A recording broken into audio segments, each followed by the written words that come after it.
4월 3일 월요일입니다. 고난주간의 시작입니다. 매일 성경 묵상 나눔 마태복음 26장 57절에서 75절을 묵상합니다.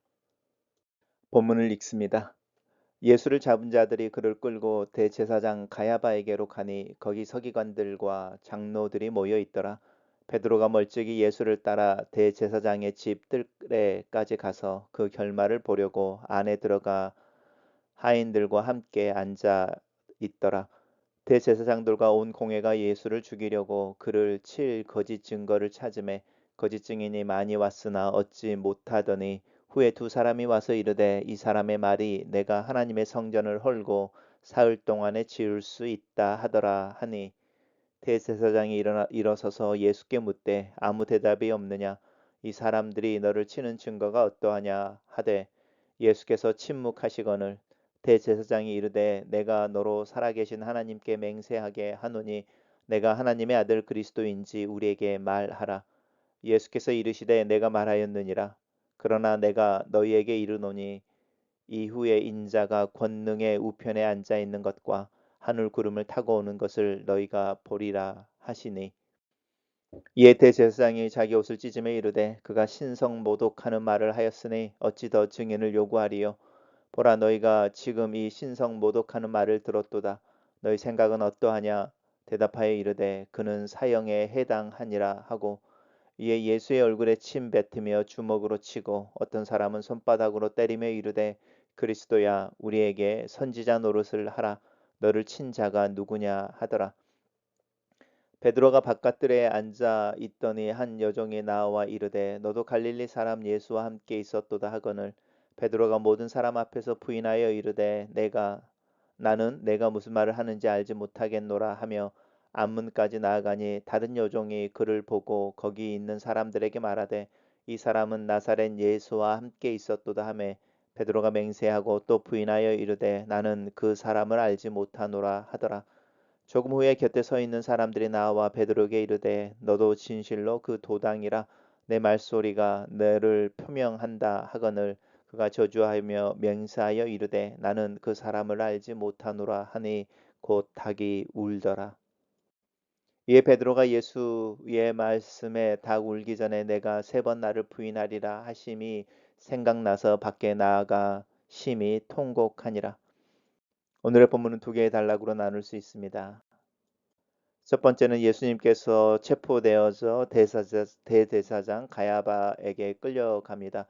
그 집에 대제사장 집의 뜰인 거죠. 그 뜰에서 이제 심판을 받게 되어지는 부분입니다. 재판을 받게 되어지는데 거기에 서기관과 장로들이라고 이야기하는 유대의 종교 지도자들 또 특별히 사내들인 공회라고 하는 의회의 멤버들이 와 있는 것을 알 수 있습니다. 베드로가 멀찍이 예수를 따라 대제사장의 집에 뜰에까지 들어갔다 하는데 이 제사장의 뜰은 바깥뜰과 안뜰로 구성되어져 있습니다. 그래서 이 바깥뜰과 안뜰이 약간 1층과 2층 이렇게 이야기하면 좀 그렇지만 약간 그런 구조로 연결되어져 있는 그냥 하나의 뜰인데 약간 이렇게 계단이 몇 개가 있어서 안뜰과 바깥뜰로 구별되어진다 이렇게 이해하시면 됩니다.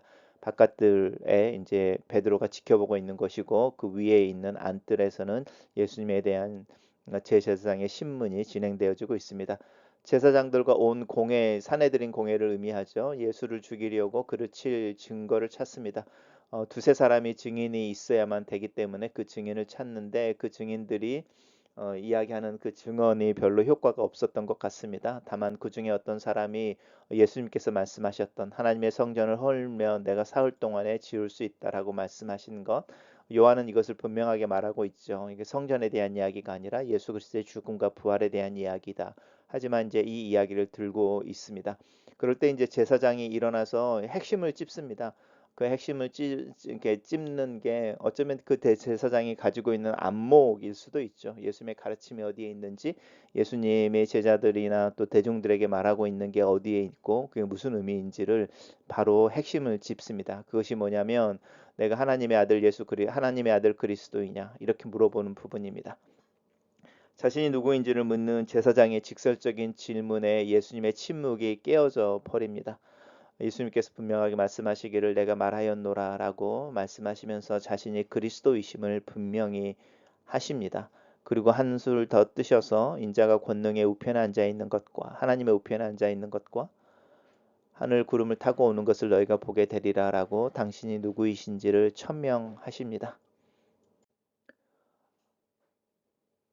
대사장의 질문이 집요하고 핵심을 뚫는 관통하는 질문이었을 때 예수님 또한 그 질문을 받아들임으로 스스로 죽음의 문턱을 넘어서십니다. 그래서 신성모독하는 말인 거죠. 사람이 하나님의 아들 또 그리스도라고 이야기하는 부분 또 한층 이렇게 더 나아가서 권능의 보좌의 우편에 앉아 있는 것과 천사들과 함께 온다고 하는 그 부분 속에서 신성모독이라고 하는 이제 판결을 얻게 되고 그것에 대한 죄 벌은 사형이라고 말합니다.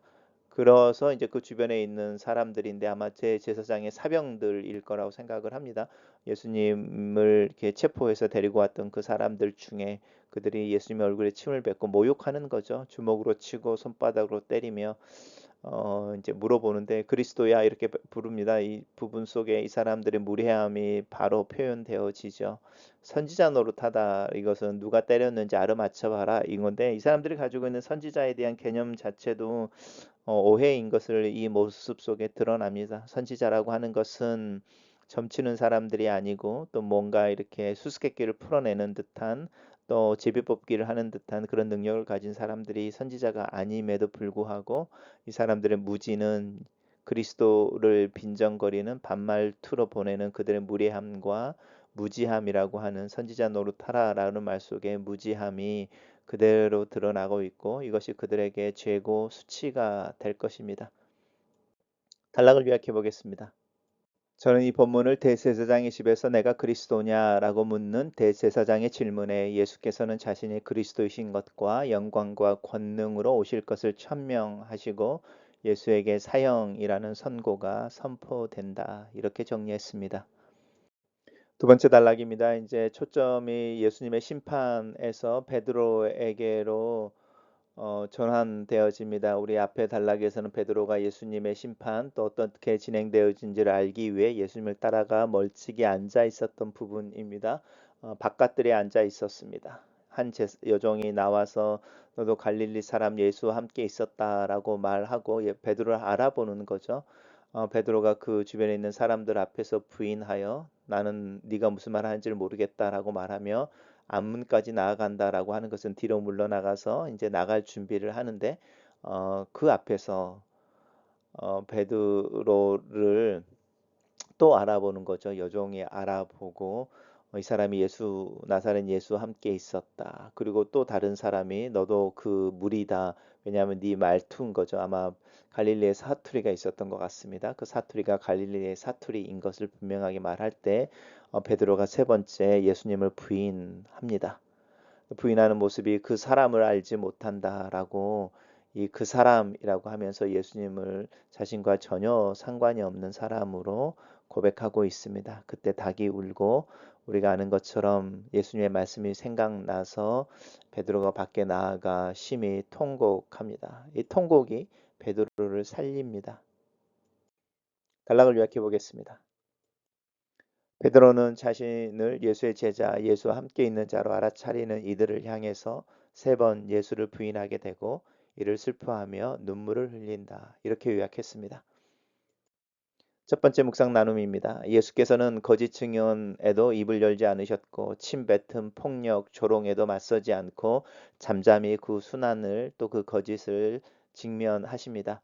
하지만 처형의 빌미가 될 것을 아시면서도 자신이 하나님 우편에 앉아 영광과 권세로 세상을 다스릴 메시아이심을 시인하십니다. 예수님은 무기력하게 죽임을 당하신 것이 아닙니다. 당당히 자신의 정체성을 드러내며 스스로 죽임을 선택하신 것입니다.